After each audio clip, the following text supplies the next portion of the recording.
The following is a conversation with Roland Idowu. After playing in schoolboy football with St Joseph's Boys in Dublin, Roland made an impressive move over to Southampton FC in the Category 1 academy.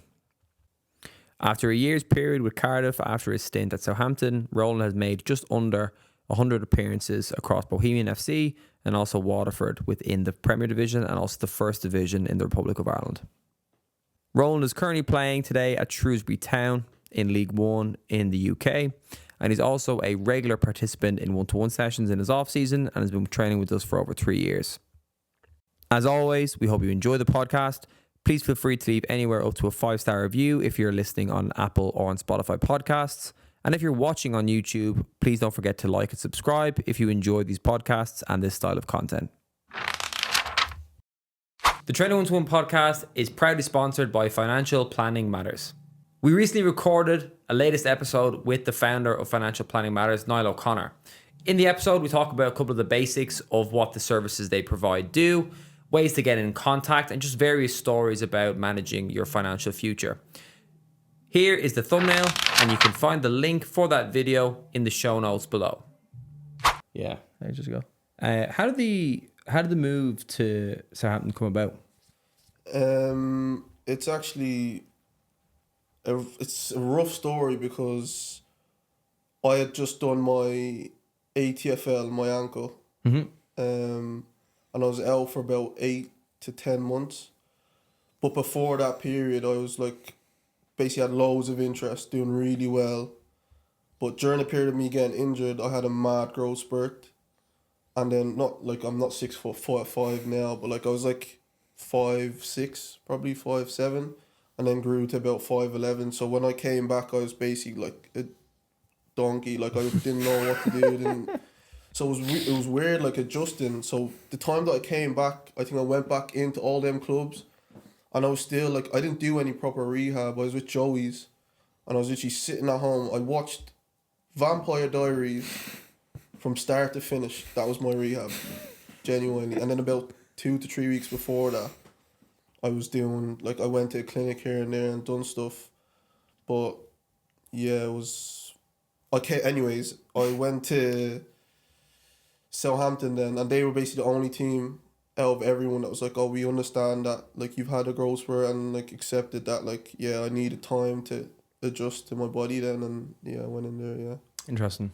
And was that based on, let's say you're playing for Joey's, that's just like a scout network that you went on a try with a few clubs, and then you developed a relationship there, you went across, and then obviously you had a conversation about signing. Yeah. Simple as that. Yeah, basically. Yeah. Southampton are very, very big on the Milk Cup. Did you play in that tournament and all those different ones? I played in the Milk Cup with Sean Brennan and Seamus Keogh, actually, to be fair, up in the north. Done well, to be fair. And I think that was the tournament that kind of was like, yeah, okay, we're going to sign you now. Before that, it was kind of 50-50, but I think after that tournament, done well. Nice. Well, we've been there 2 or 3 times. I wonder, were we there when Roland was playing? Don't think so. I think the last year we went, Dano was playing for Southampton. Oh, okay. Right.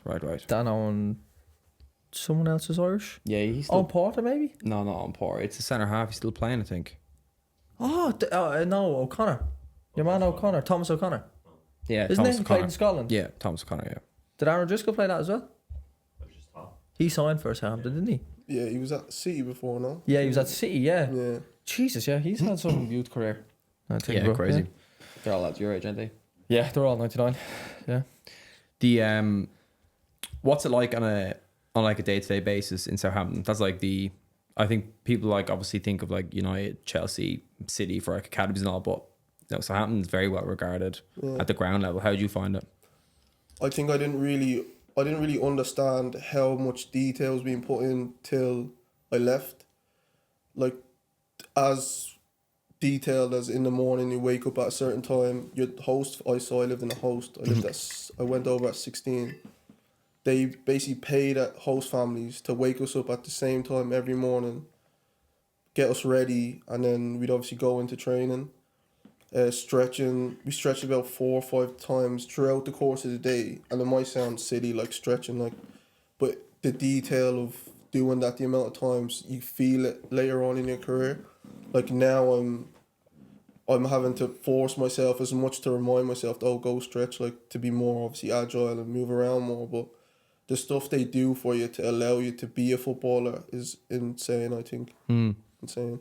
Interesting. And is that like guided stretching with an S&C coach? Yeah, it would be Pilates, yoga, like, and you, while you're doing it, like some of the players would be a bit ungrateful. Like I feel now probably a bit ungrateful towards it because you think, oh, stretching again, yoga. Like, why am I doing yoga as a footballer? But like you see now how much of importance it was at the time. Mm-hmm.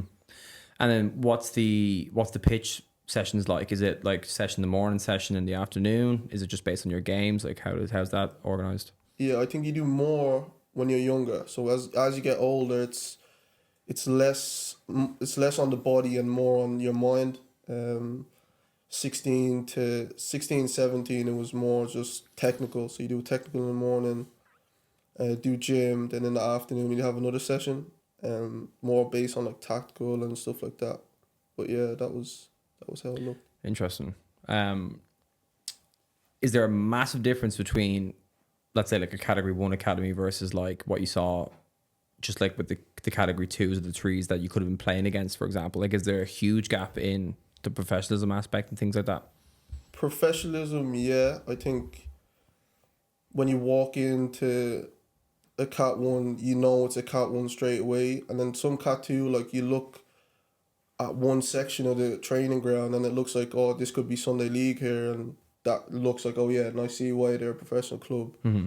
But in a Cat 1, every single corner of the place is just completely immaculate. Like, it's crazy. Yeah, like you were in Finch Farm a few weeks ago, weren't you?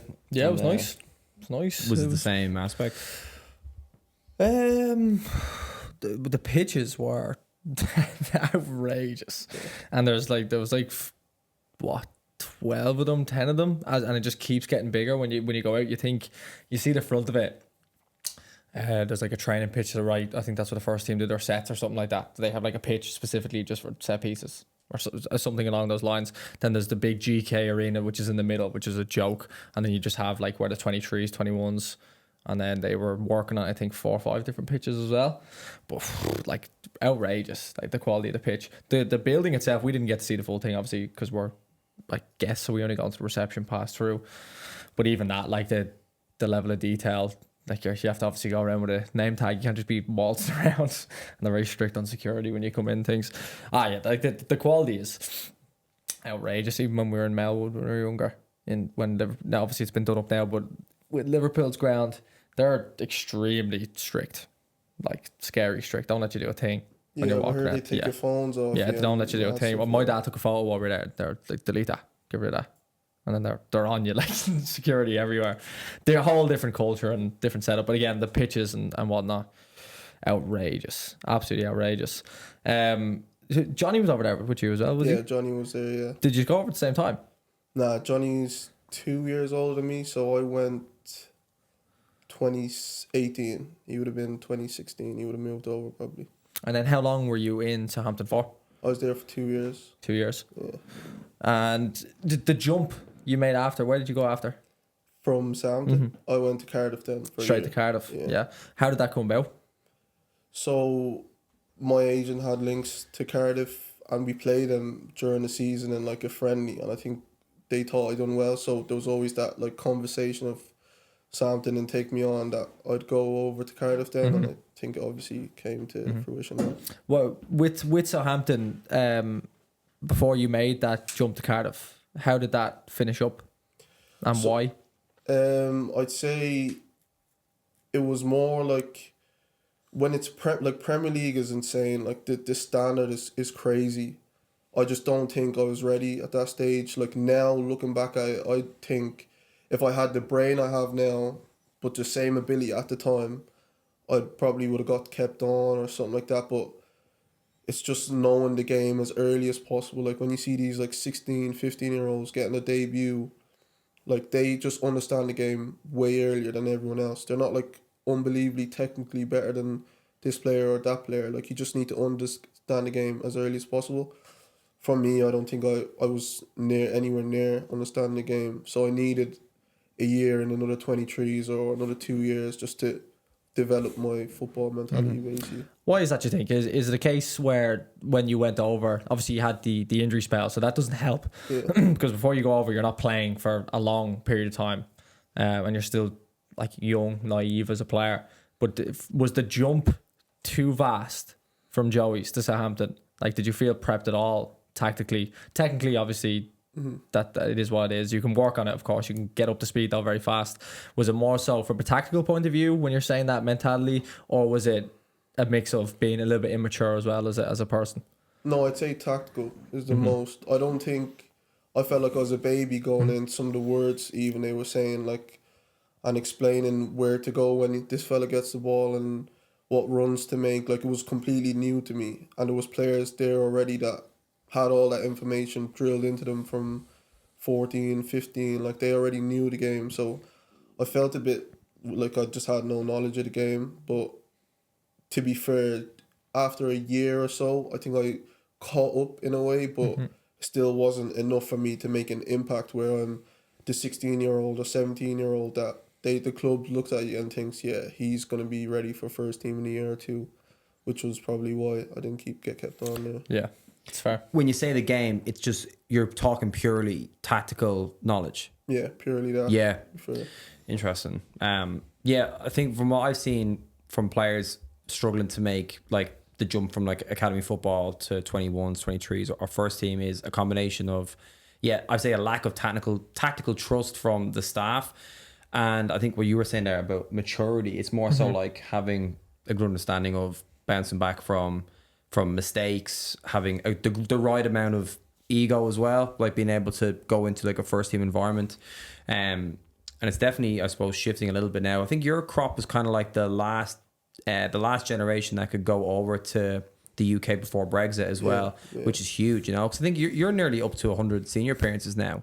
Yeah, I think I'm 90 something now. Yeah. Like if you were to look back now, we'll obviously talk about Cardiff in a second as well, but it's just on topic at the moment. But if you were to look back now, let's say how younger players are coming through now, they're coming through like National League clubs, they're playing in first teams. Like Sam Curtis, for example, has nearly 50 senior appearances. Do you think if you were in, let's say, Waterford or Bowes even, and you come in and you play 80, 90 games and then you make the move across, do you think it's a much easier way to get into like Championship and Premier League clubs, for example? Yeah, 100%. I was saying it to Morg the other day in a session that like young lads now like are still like so excited to go over to 23s in England or at like a young age. Like for me, if I could go back 5 years, I don't regret anything in life, but the process of being a young lad and getting games and then moving over, you have so much more information and way more equipped to go over and actually make an impact over in England, I think. I was speaking to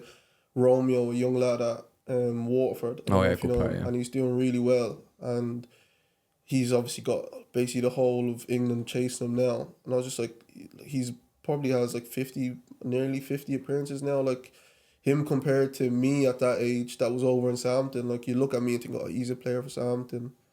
Compared to him now at Waterford with 50 appearances, like he's way more equipped than I was at that age. Like, so it's definitely more like a better way to go over, I think, in my opinion. Yeah, it's very interesting. Yeah, even like at the cross comparison level, like it's pretty simple. Like if you're in a first team environment in Ireland, you're working with a pro licensed coach, a manager even, but you're working with senior players, it's a massive difference. Like if you can think about, you know, the influence that you had on him, for example, like you've seen it all, and obviously have more to see at your age. But like I'm trying to even picture you in Southampton having had none of that, like not even met like a senior player until you were probably like 17, 18, whereas Romeo in that case has just been, you know, in your environment for 18, 24 months. And yeah, it's a crazy shift and how fast it's changed, hasn't it? Like from leaving Ireland to here, like it's a blessing as well for young players. If you're good enough, like technically and mentally good to go, you're gonna play. Like probably if you're lucky, you could get up to 100 appearances before you even go away, but they get swept up earlier than that now. Yeah. But yeah, like the difference from when I was growing up, even when you were growing up, to the last couple of years where the football environment has changed. We'll see vast benefits from it though as a footballing nation. Because again, like you said, equipped is the best word for it. Equipped obviously is technically, tactically, but also mentally dealing with a men's dressing room, all that sort of thing. They're just overall a much better player and generally a better person before they even step foot into a different country to play.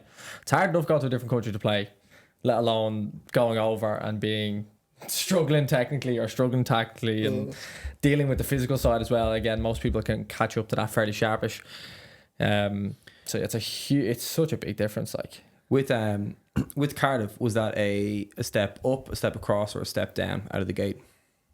I'd say it was the biggest thing because at Southampton, it's basically you're with like the best young players in the world type of thing. Yeah.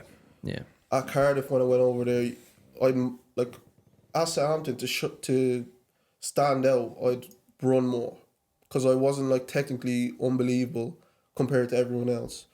I wasn't like physically unbelievable compared to everyone else. But at Cardiff, it was like I had all the things that everyone had as well. I was at that level basically.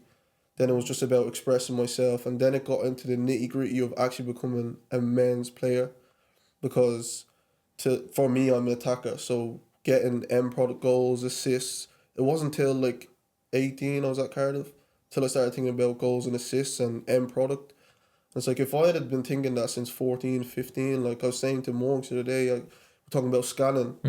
I was saying the things that like I'm learning today, like if I just had that information 4 or 5 years ago, I feel like my career would have went so different. But obviously no regrets, and just can't complain about it now and just try and do the most as I can now.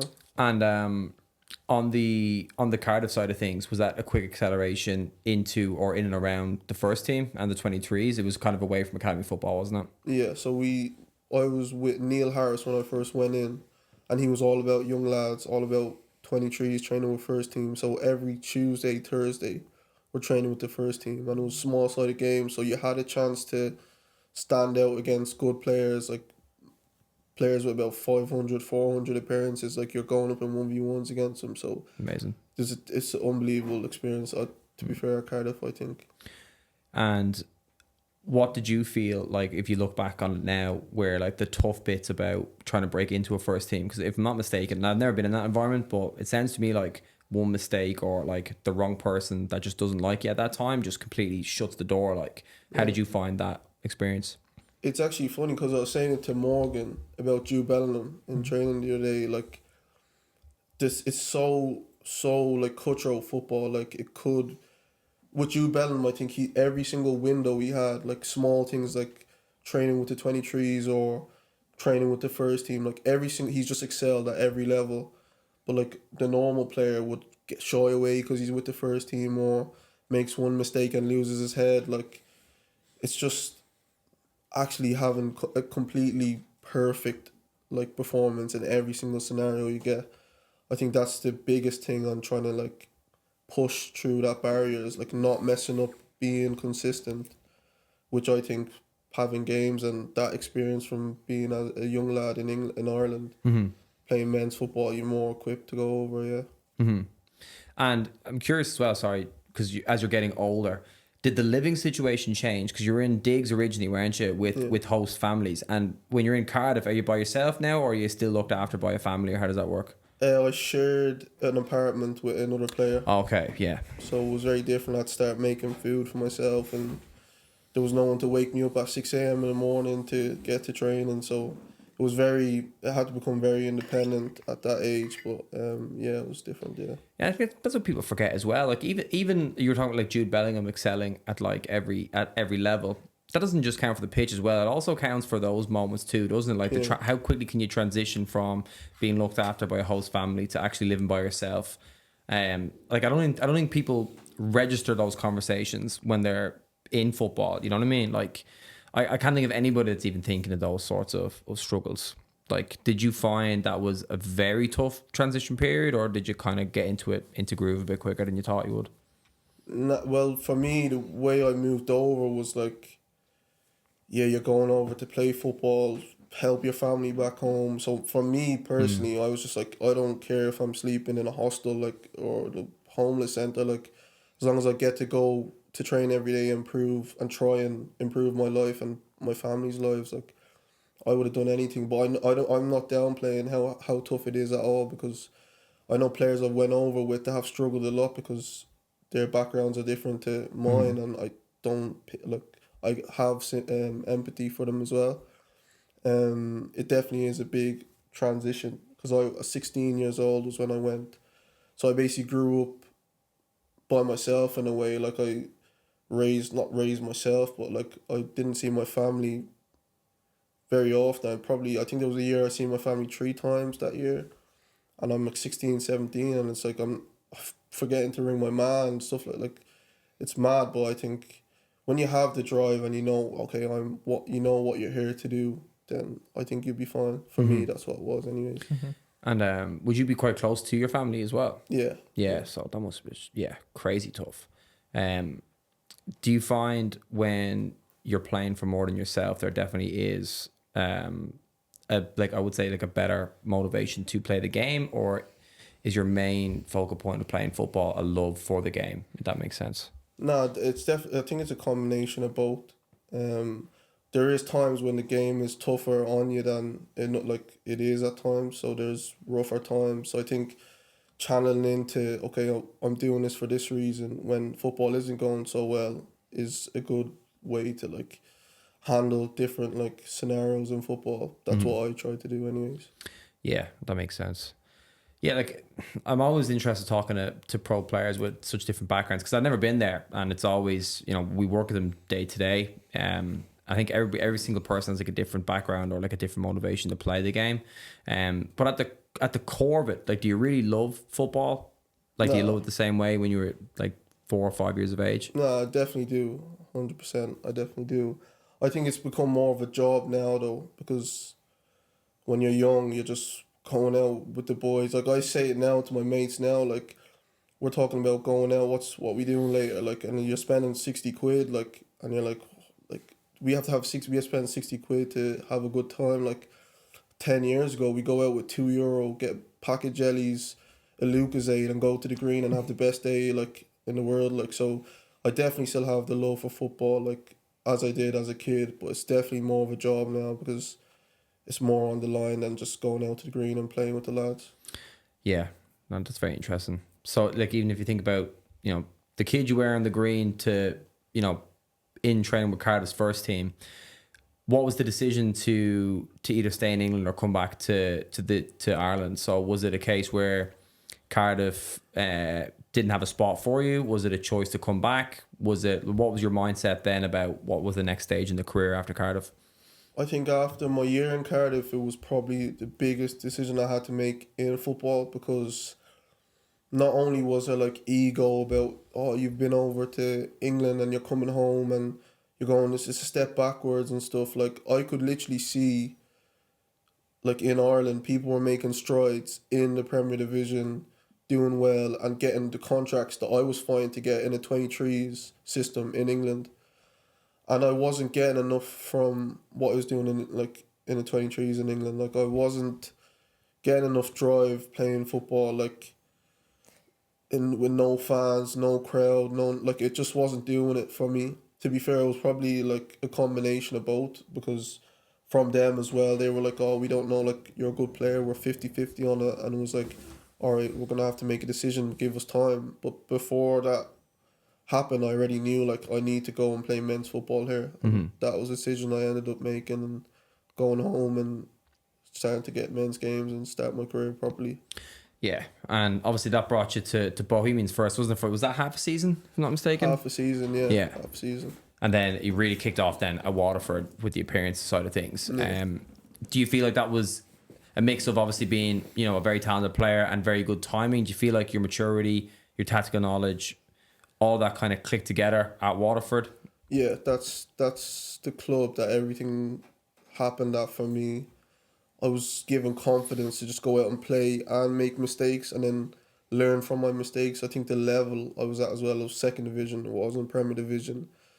There wasn't as much on the line, so it was just more go enjoy yourself, but still understand this is men's football. Like if you make mistakes, like you're gonna get a tweet on Instagram later on to say, yeah, you're a shit player or you're this and that. Like, so you're not really playing with that carefree, like, yeah, I'm just playing 23's game. There was more to it. Yeah. Interesting. 23s is I've never heard a good thing about 23s, Joe. Really? Yeah, I've never heard a good thing about it. It's great, I would say, for younger players to go and play against maybe players that are in around the fringe of the first team, or if some first team players come down and whatnot. Because you forget that factor, isn't it? Like, when you were playing 23s games, did it ever feel like the game mattered? No.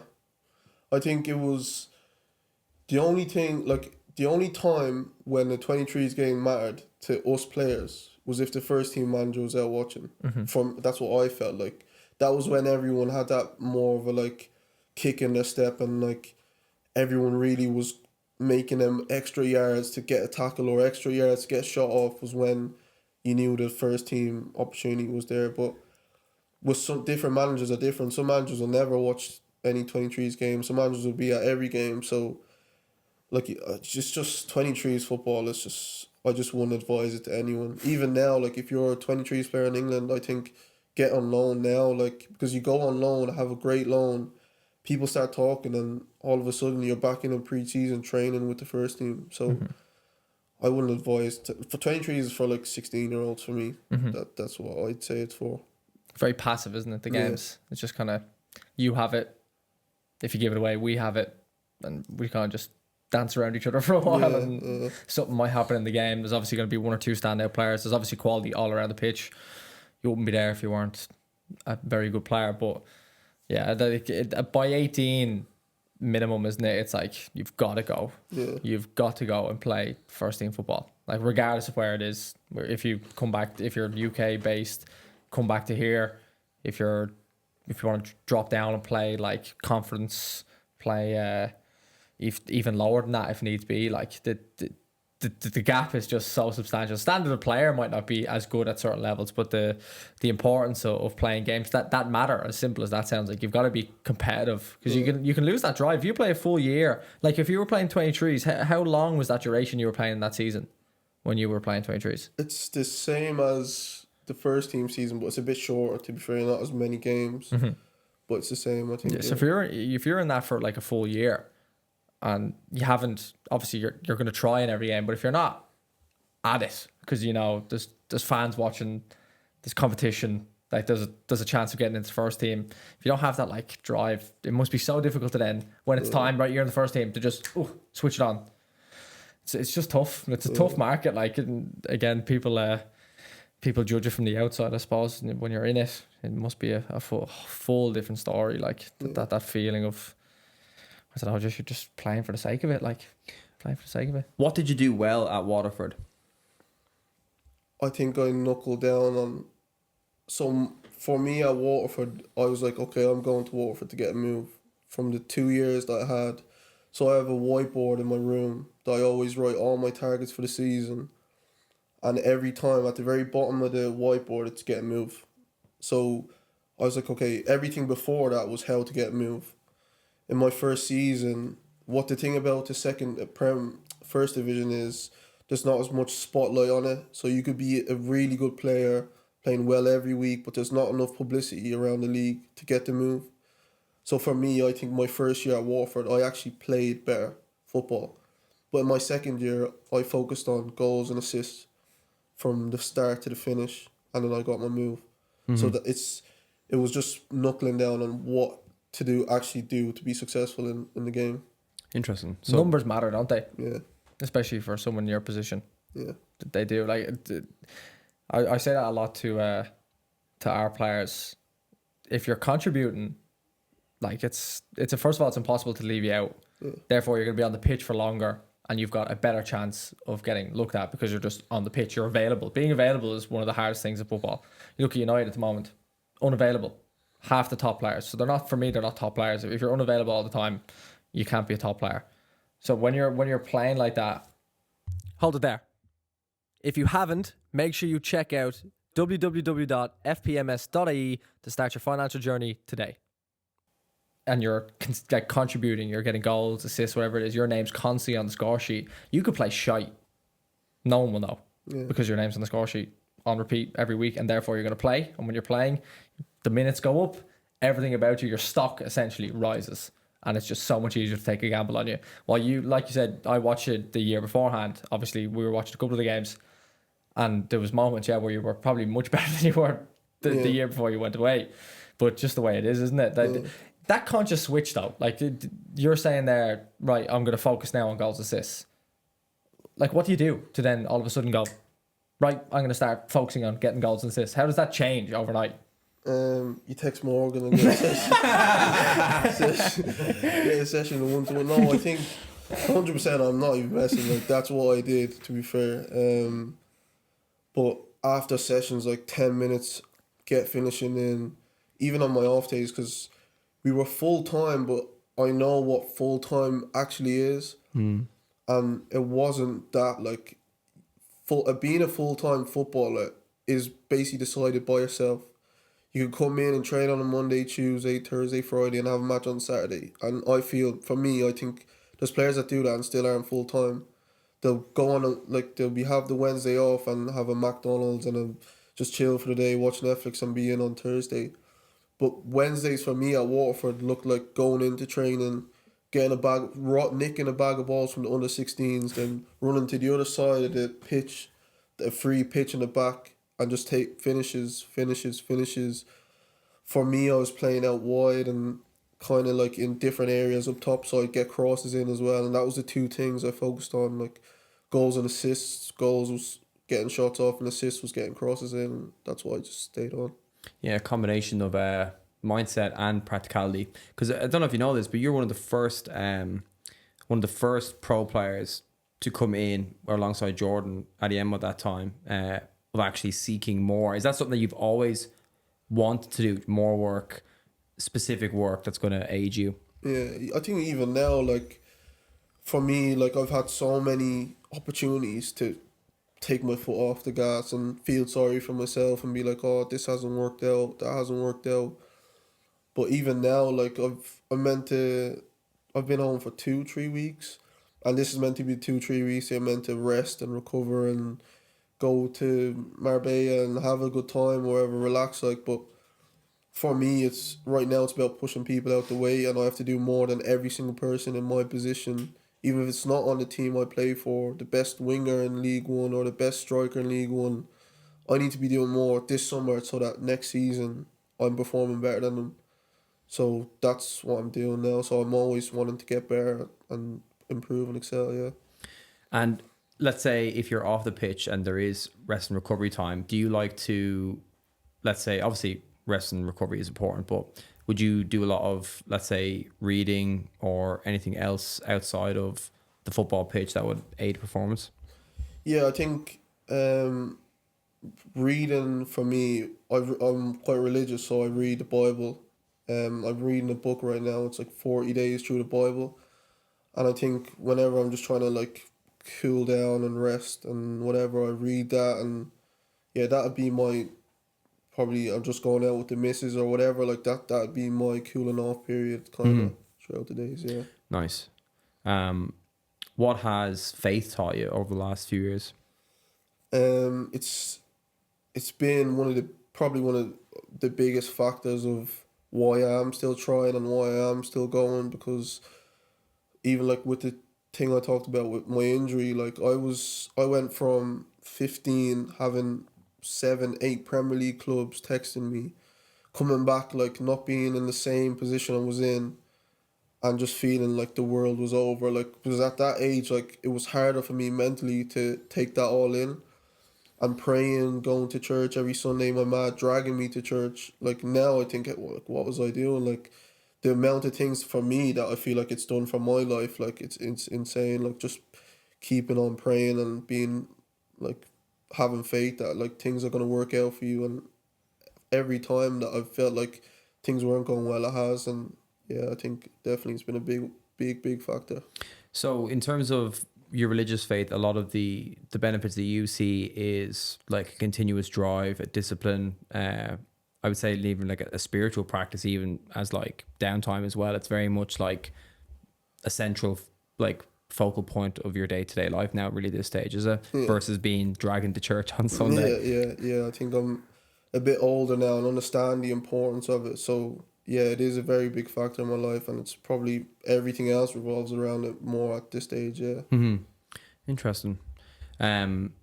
If I'm not mistaken as well, you were born in Dublin, weren't you? You weren't born in Nigeria. No, I was born in Dublin. Yeah. And would you still be in contact with family over in Nigeria, or how is that now at the moment? I think most of my family have moved to Europe or America at this stage, but yeah, when I was younger, I still stayed in contact with everyone. It's a tight knit family, so yeah, still in contact with everyone. The reason why I asked that is because when I was doing some research on you, there was a blog, I think it's called All Nigeria Football, and this post from 2014. Talking about you going over to Southampton. That's why I asked about the Milk Cup, because I think that was the term they were talking about. And they were profiling Nigerian players who were not in Nigeria, so like Ireland, UK, etc., etc. And they're still releasing content now, like in 2024. It was 10 years ago. And I was curious, like, was there still contacts back there, or like how does that actually work if you're in Dublin? I'm presuming it was like family or like people just in like Nigeria would be very interested in what's going on for players.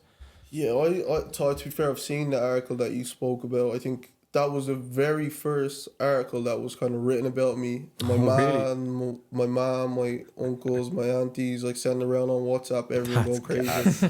Roland's a celebrity, this and that. Like that's gas, man. But I don't know. Like, I actually don't understand how it came to light. I think the fact that sometimes them like Nigerian, like, I don't know, what would you call a reporter? Like, yeah, journalist, yeah. They'd look at like tournaments or whatever and look for like Nigerian names and then search up players and then try and get as much content as they can. But yeah, I don't really know too much on how that came to light. It's interesting, and I wouldn't call it like an advanced like WordPress blog. Like, it's just guys on Microsoft Word chat. But I mean, like, there's still regular posts about like AFCON and what guys are doing in Europe and stuff like that. Like, it's mad, isn't it? Yeah, there's something for everything out there. There's something for everything. Yeah, no, big time. I thought it was very interesting though. What did you not do well at Waterford that you're going to start to improve on now at Shrewsbury, and whoever your future career lies with? Even that, even though I was talking about goals and assists, I think that's the harshest part I am on myself about my game. That's why I do the most work on that, because I walk away from games sometimes and be like, I could have scored another one there, I could have assisted another one there. And me, like, after games, like, we have huddle, and I rewatch games 2 or 3 times, and I'll pause it in a little millisecond, and like, I'll be like, why didn't I play that pass, or why didn't I do that?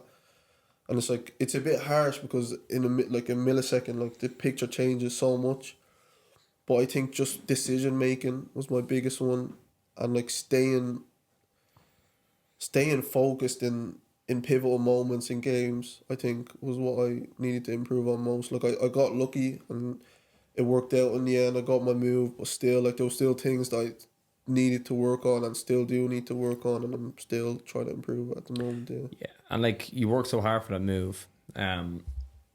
And if I'm not mistaken, did your manager change in 2 weeks in Shrewsbury? So the manager that signed you had to leave or was sacked or whatever. Someone else comes in. Like, what is that transition like? Because you're probably promised everything under the sun from a manager, and then the whole picture changes. So I'm guessing that's a regular occurrence anyway. But like, what was that like for you? I think it was tough. Before I moved over to Shrewsbury, there was a lot of dialogue before and back and forth because there was other clubs interested. Man, I kind of like swayed towards their direction and was speaking to their manager. Had a good relationship with Matt Taylor, the manager. And then 2 weeks in, he gets sacked. So it was like, oh, like, what's the story with me now? Like, what is the plan, etc., etc. But it's one of them things in football that you just have to deal with, and I've learned that now. So I'm just gonna keep working and keep at it, and just hopefully things work out. Yeah. Sorry, is that Matty Taylor? Yeah. Lefty Matty Taylor. Yeah. Unbelievable. Oh, what a player! The first day I came in, we did a finishing drill. He was a left back. Yeah. He was a joke. He was a left winger, I think. Yeah, left back. Yeah. We done a finishing drill, and he was like zipping. I was zipping it into him, and he was zipping it into me. So he zips one into me, and it comes around to my chest. and I didn't take it down, wasn't able to like control it, whatever. And he was like, hey, why did we sign this fella? Like taking a piss, like obviously laughing. So I've zipped one into him and I've like smashed it at his chest, like thinking, yeah, I'm going to give it back to him here. He takes it down, half volley, smashes it into the stanch. And I was just like, yeah, fair enough to be there. Like, fair enough. Like, have you ever looked at his goals? Like his best goals? Crazy. Oh my God. Like some players just have a repertoire of goals. And his are like top. Unbelievable. Like top class. I remember you showing me. Unbelievable. His trying to think that one was a full volley or a half volley when he was with Portsmouth Against Spurs. Oh, I'm trying to remember who it was against. I can visualize. I can see the kit. I can't see the strike. Anyway, my God, what a player! Would you do that to Morgan? Ping a ball to him, see what he's like. Yeah, Morgan's very decent, very good. Thanks, Roland. Very good. Get that on camera. Right, we'll stop there.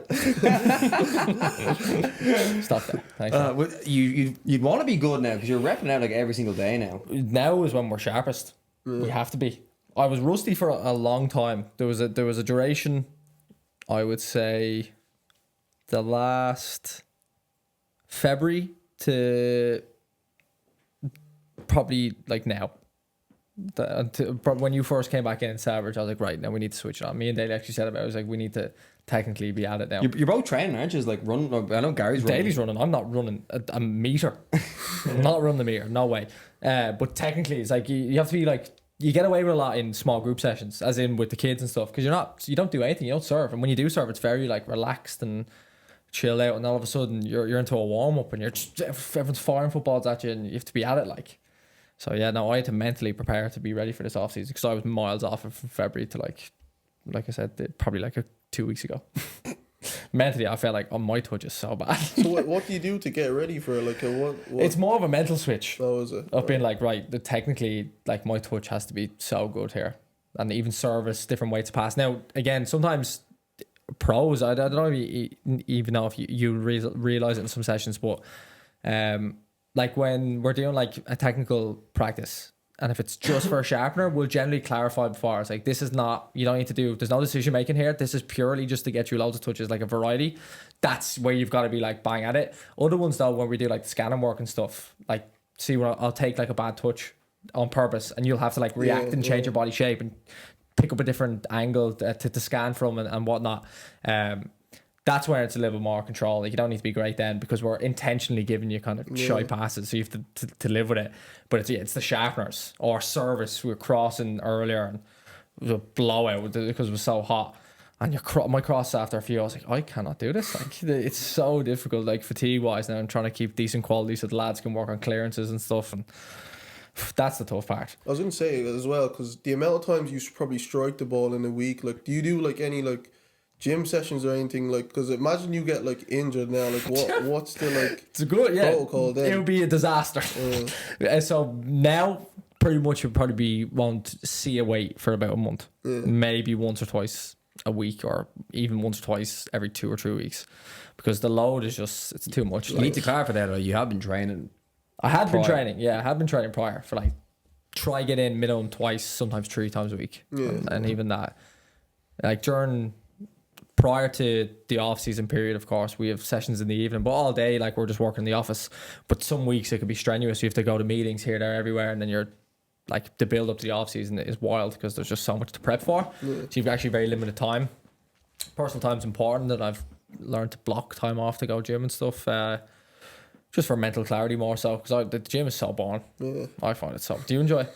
No, I don't enjoy anything talking about football, just to get it done. Yeah, it's not fun. Like, I don't find it enjoyable also. It's just a case of getting it done. I know long term in my life it would be a good decision. I need to be fluid, strong, be able to like live. I imagine falling and breaking like when you're like 60, like what a pain in the hole. If you could just be fit for a couple of years longer, you may as well put the reps in. So that's kind of why I do it. And obviously for aesthetics, of course, I'm getting there, you know. All the IDMO things, Morgan's juicing. Because of the muscle he's put on.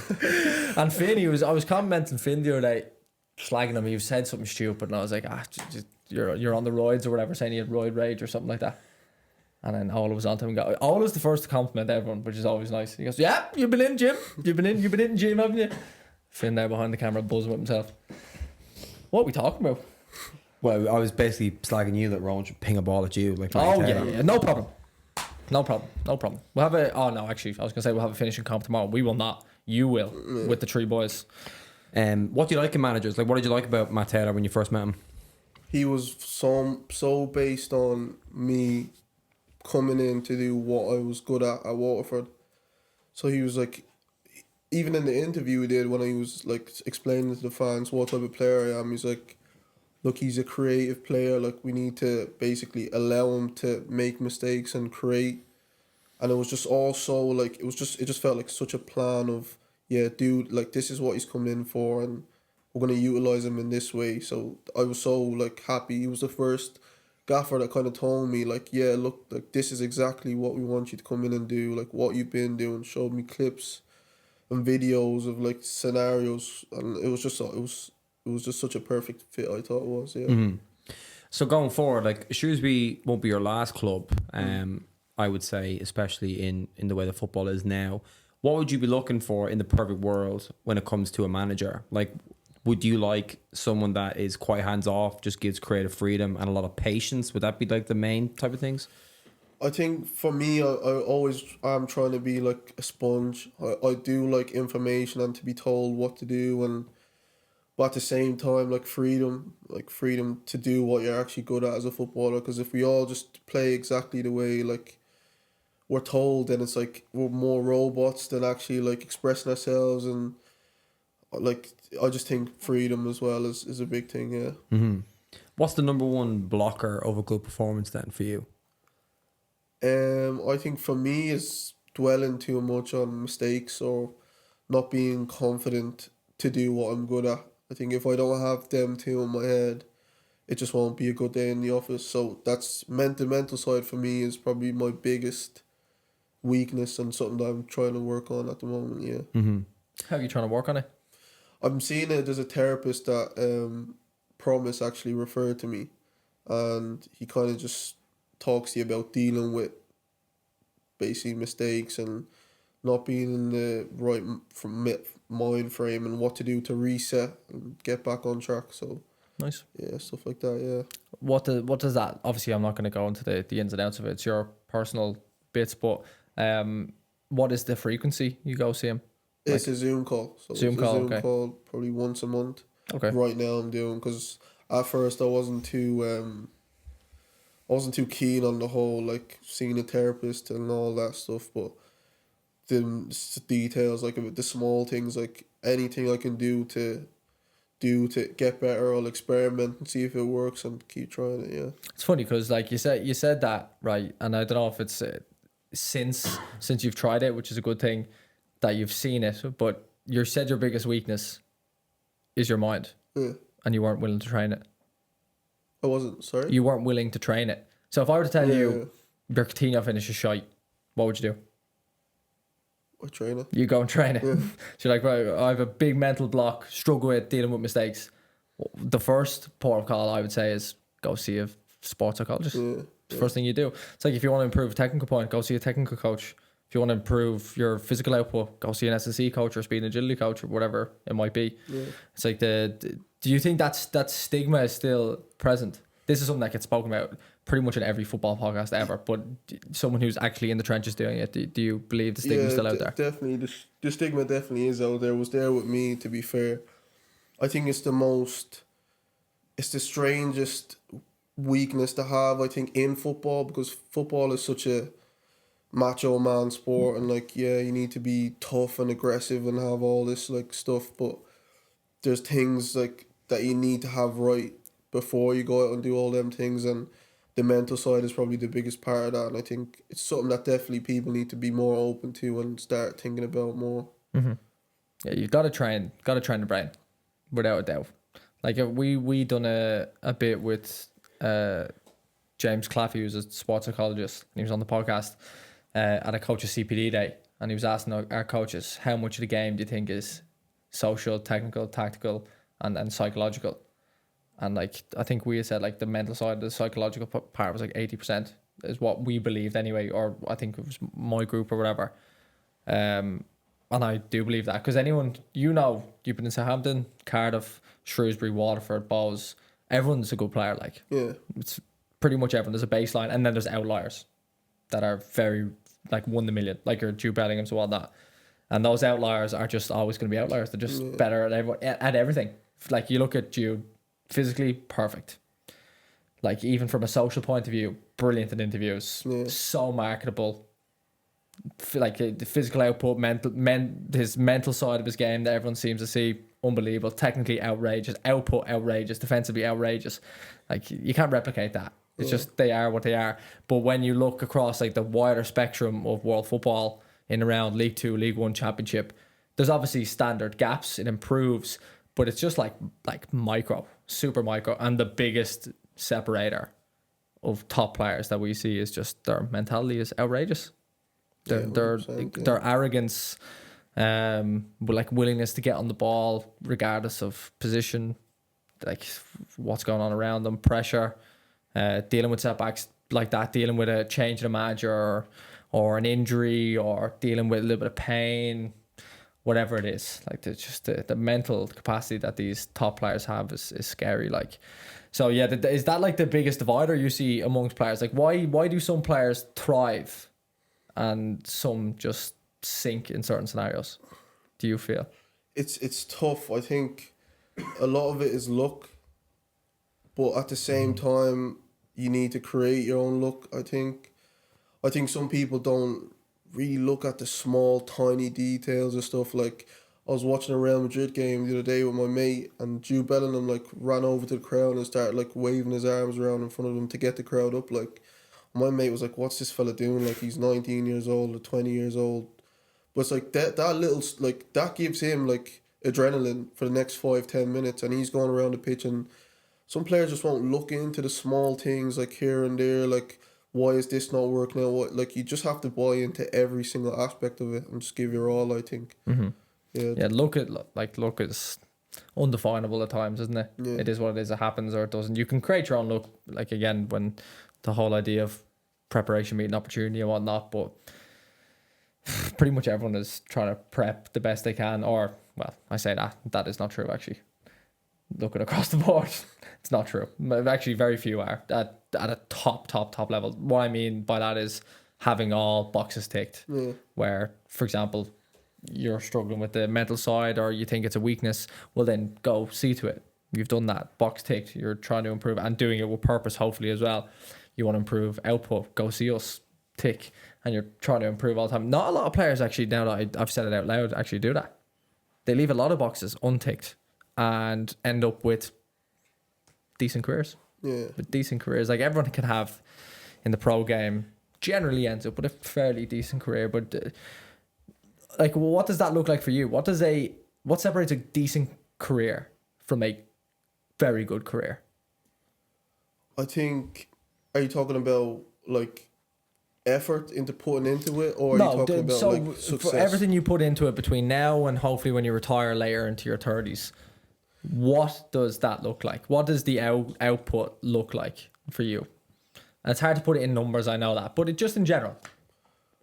I don't know. For me, when my career is done and I sit down and look back at how I've done, I don't want to look back at any stage in my career and think, oh, I didn't do that enough here, or I didn't do this enough here. Like, I know right now with how my career is going, like, I'll probably still play football to the age I want to play, but it's the standard that I want to play at that is the big thing. So as long as I've done everything in my mind, I feel like, yeah, I've gone to a one-to-one session this week. I've done plyometrics on Tuesday and Thursday. I've gone to the gym, and I've done that for 2-3 years, basically my whole career, and I still don't make it. Then it was luck, like it just didn't work out for me, or I just wasn't good enough. Then I'll be like, okay, I tried, like I put as much as I could into the career. But if I've come back for the summer and I'm going out with my mates, and at 1 week till preseason starts, I just start training, and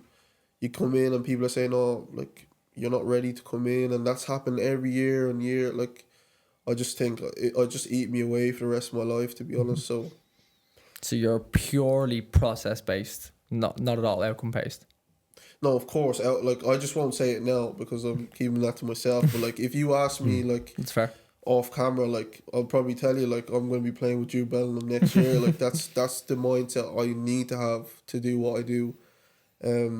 Like, right now, it's like people think it's you're crazy. Like, oh, train like Ronaldo, like, because that's the absolute pinnacle, like, of training and putting in the work and effort. Like, but people are afraid to say it, like, train like Ronaldo, and you give yourself at least as much of a chance for yourself, like, to go do what he's done. That's how I look at it. Output wise, like, I'll keep that to myself, like, but you'll see it in a couple of years hopefully, and this will just be a distant memory. Yeah, like in Ronaldo's recent podcast, he clearly says that his roadmap is very accessible through the data that he shows and from the training sessions that he does. And he goes like, you know, I can't see anybody doing that for 18 years every single day. And it's really just the consistency that you mentioned earlier. Plus luck. I think having a good understanding of what luck is and kind of being comfortable that it can and cannot go your way is also very important. And I also agree. I think for main outcomes, I also think it's completely okay and normal to keep it central to just the closer knit circles, and then really just strive to hit those things there, you know. But on the process side of things, yeah, there's no cutting corners, especially because someone who either loves the game more than you will do more just out of love. There's some people that have like family circumstances where they have to put in more. And, you know, if you don't have the same love or you don't have like the same, like, you know, third party need to go make income for other people, then, you know, are you really going to be able to sustain that process for 18, 20 years, you know?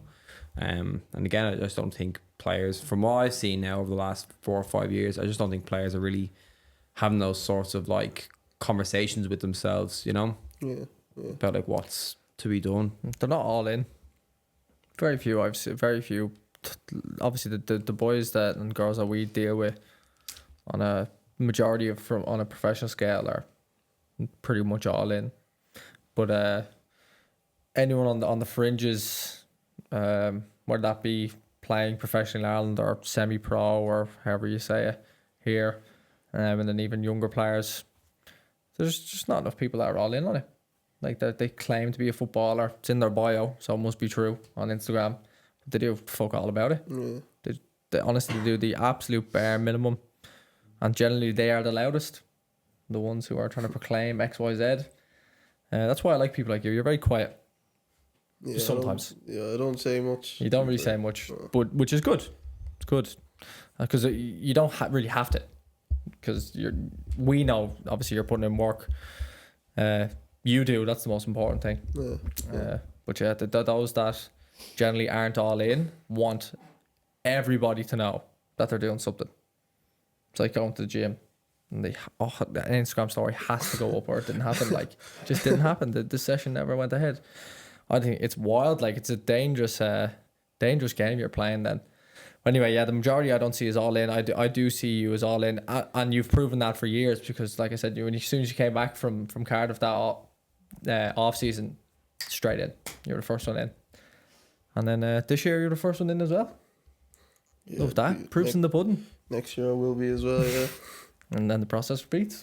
100%. You've session in the morning, haven't you? Yeah, 9:30. Yeah. Great. And you've got an evening ahead of you now to relax. So I was going to say, appreciate the time. It's important to know that you're repping all of your own gear as well for Apex too. Apex Studios, yeah.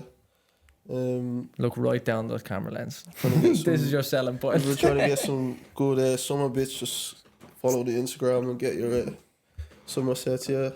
Yeah, it's very fresh. It's fresh, to be fair. Yeah. Where's? Yeah, to be honest, tomorrow at 9:30 you'll have a set. I'll pay you now, of course. Yeah. But I'm delighted. This is why you talk. You know, this is why you get people on podcasts. Merch. I'm buzzing. Well, you're buzzing as well. Well, I'm buzzing. You can wear mine. No. Everyone gets one. If there's one for everyone in the audience, I will happily pay for that. Yeah, absolutely. All right. Thank you very much, Roland. Really appreciate your time. Top man.